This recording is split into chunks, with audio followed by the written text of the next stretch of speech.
بسم الله الرحمن الرحيم الحمد لله رب العالمين والصلاة والسلام على سيدنا محمد وآله وصحبه وأزواجه وذريته أجمعين. اللهم أرنا الحق حقا وارزقنا اتباعه وأرنا الباطل باطلا وارزقنا اجتنابه. اللهم أرنا حقائق الأشياء كما هي. اللهم ربنا زدنا علما وعملا وإخلاصا يا رب العالمين.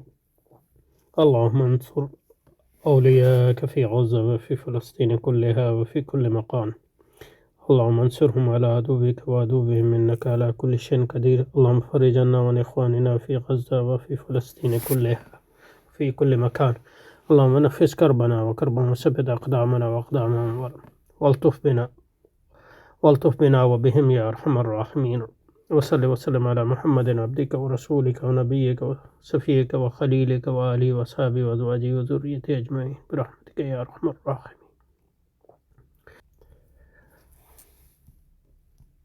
The state is, in the end, only one form of political association. Indeed, the range of different forms of political association in governments, even in recent history, is astonishing. What's astonishing about it? The reason for paying the state as much attention as it is given is that it is, in spite of the variety of other political forms, the most significant type of human collectivity at work in the world today. That's true, and probably the other forms he mentioned won't even exist or function without the existence of the state as the basic form of political association today. Okay, so a theory of the state, according to Martin Van Creveld, I'm not sure how you pronounce it. I haven't come across this author before. Okay, so it's a Dutch name, so probably Creveld,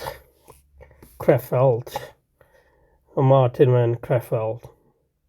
Apparently, he's an Israeli military historian.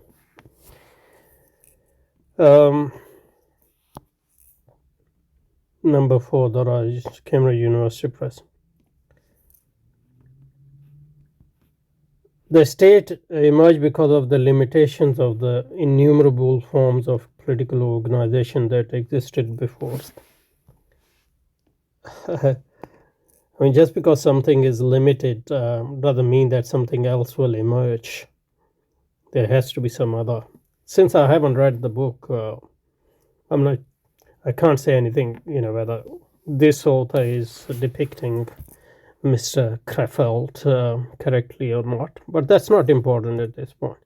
The crucial innovation that made for development of the state was the idea of the corporation as a legal person,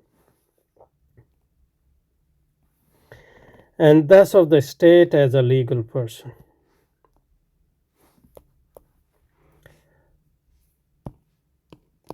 When the idea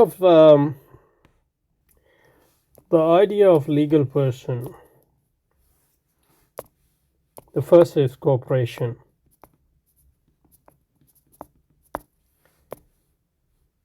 And the idea of legal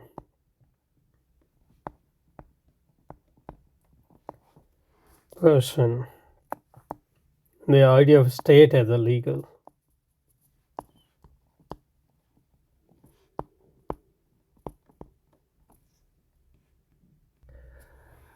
The idea of legal person is obviously older than capitalism and modernity. And the idea of legal person was granted to guilds and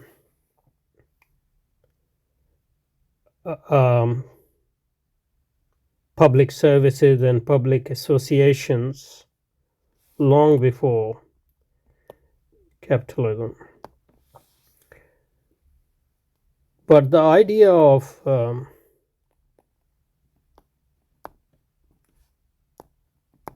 corporation or company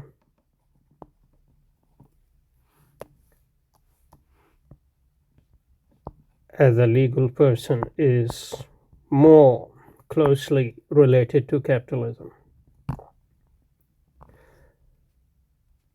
And the important concept of limited liability is also probably in its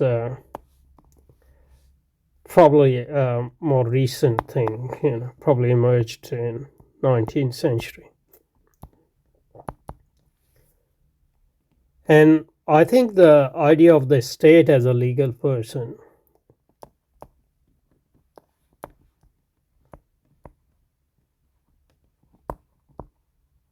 in this sense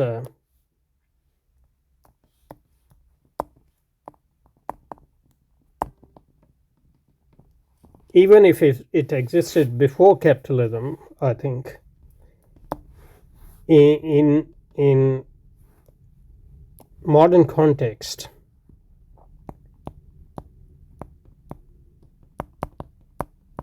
the idea of legal person, the state as legal person, is closely connected with capitalist states.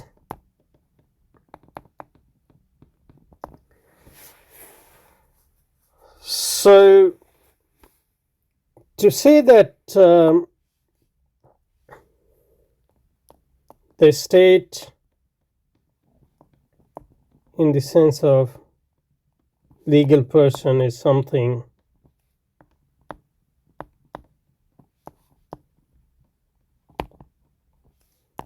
new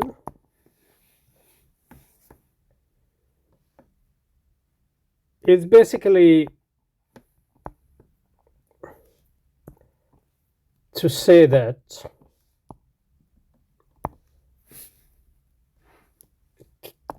capitalist state is something new. But from this, to draw the conclusion that the state is something new is to conflate, I think, capitalist state with the state.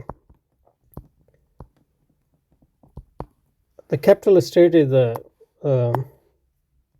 new form of a state, different from previous states in its concentration of power and money and its capabilities, and the fact that it encompasses the whole life, the life of individual as well as our social life, is something new. But that doesn't mean that the concept of state is something new. And I think that's what might be going on here when they claim that the state is something modern. It didn't exist before the modern period. So what we can claim is that the capitalist state didn't exist before the modern period.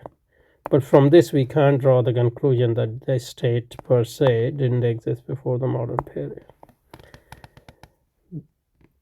Because I think the basic distinction we should draw is between government and the state. And I think the basic difference is the government is a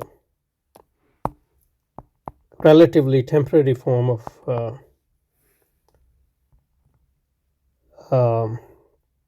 government. The state is more permanent form of government. And then we can, make various other distinction: a state as an institution and the state as the general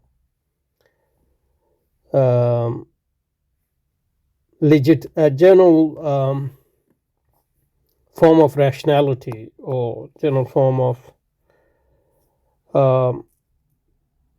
legitimate use of power, for example, and the sources of power within society which are more considered legitimate and are rather permanent, and they don't change with change of the personnel of governments, for example. And then we have a new form of government which we call a legal person. So these are the three levels. So I think to say that the modern state is something new It's true, a capitalist state is something new, but from that we can't draw the conclusion that the state is something new. Okay. According to Martin Van Crefeld, the state emerged because of the limitations of the innumerable form of political organization that existed before it. But limitation vis-a-vis what? The crucial innovation that made for the development of the state was the idea of corporation as a legal person, and thus the state as a legal person. We should rather say that, the modern state is a capitalist state, and, it emerged as a corporation first. So, for example, East India Company was a corporation as well as the state. And probably the same is true of the, other colonial corporations, like, the ancestor of the shell, for example. And some of them have the same name, even today. But as the capitalism developed, the corporations and the state sort of diverged, and the state become, separate from corporation, but is still, protected corporation in general terms. It enabled the emergence of a political entity whose existence was not tied to the existence of a particular person, such as chief, lords, and kings, or particular groups such as clan, tribes, and dynasties.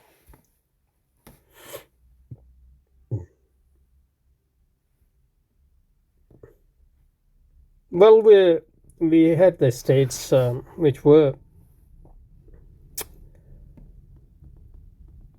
more, which existed in this sense even before the modern times.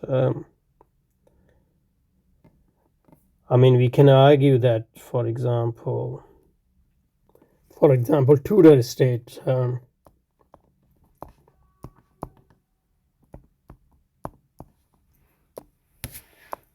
we can differentiate between Tudor dynasty and Tudor state, but there is something more like beyond that. There was English state, in the sense that there were state institutions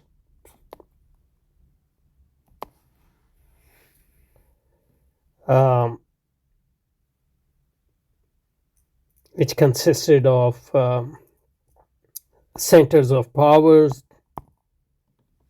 like the feudal lords,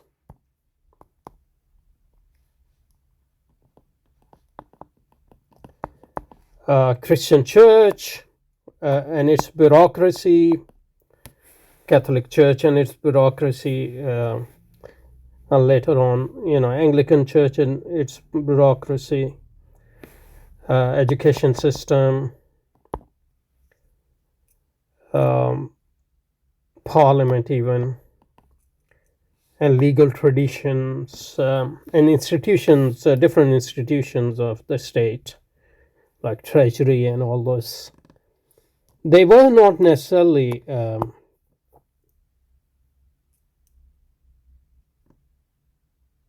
tied to the Tudor state as such. They transcended Tudor state in the sense that they existed before them, even though Tudors transformed them and used them, and they also existed after Tudors were no longer there, in the Stuart dynasty and all those things, and later on. So that distinction between particular dynasty and the state and particular people like Henry VIII is important, but you can't reduce British state to him. And even Tudor state itself existed within the larger context of an English state, which persisted,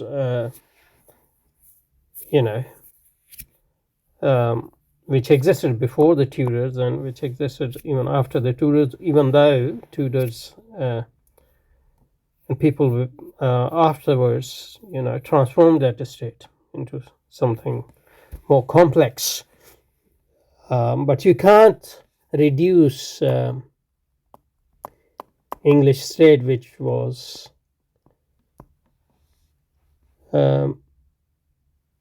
sort of captured by Henry VII by establishing a new dynasty. We can't reduce that state to a particular Tudor dynasty or its functionaries or its personnel. The state existed during that transformation, before that transformation, and after that dynasty was established, and even after that. Okay. So what I'm trying to say is that to say that it enabled the concept of legal person enabled the emergence of a political entity whose existence was not tied to the existence of a particular person or particular groups, we can say that you didn't need the concept of legal person for the state to exist beyond a particular group and beyond a particular political entity. Because if we consider a state as I do, an aspect of society, society has two aspects: voluntary aspect and more what should we call it? And the aspect of compulsion. Even though you're talking here about a legitimate form of compulsion or coercion is the better word, I think. That's the word I was looking for. So these two aspects of society. So society persists even when particular dynasties change or particular groups change hands. So the state can exist as something permanent because society exists as something permanent beyond the groups which constitute it and beyond individuals which constitute it. Okay, so the state was an entity that was more durable. And so is the society, which is more basic than any state. Any state presupposes society, and I think the state, in a particular sense, is an aspect of a society. Whether or not this advantage was that caused the state to emerge, it seems clear enough that such an entity did come into being. The modern state represents a different form of governance than was under European feudalism or in modern Roman Empire or in the Greek city-state. True enough, because it's a capitalist form of governance, but that doesn't mean that there was no Greek state or there was no Roman state or there was no European feudal states. In fact, the modern state is, in many aspects, continuation and more a complex development of those earlier states. Okay, let's stop here and we'll continue from here, inshallah. Subhanakallahumma wa bihamdika nashhadu an la ilaha illa anta nastaghfiruka wa natubu ilayk wa sallallahu ta'ala ala sayyidina Muhammad wa alihi wa sahbihi wa azwajihi wa dhurriyyatihi ajma'in bi rahmatika ya arhamar rahimin.